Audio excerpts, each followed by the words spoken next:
How do I find 6-digit verification code? So if you want to find your 6-digit verification code, then what you need to do is just follow these steps. So a 6-digit verification code is usually sent by an application to verify that the new device you are logging in from belongs to you and not others. This is for your own safety and security.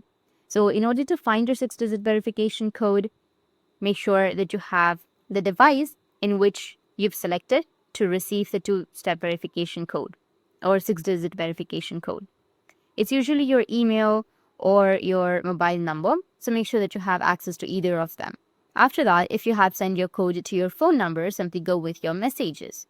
So go with your Google Messages if you're using your Android, and here you will receive your verification code. Or if you've selected your mail, then you can open up your Gmail, and here you will receive your 6-digit verification code. But make sure that you've selected your correct account. If you've switched to any other accounts, then you can go and switch to your correct account, and then you will receive the verification code right here.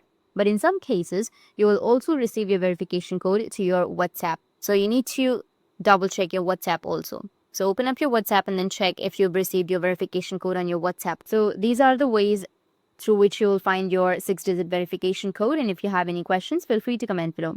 Thanks for watching.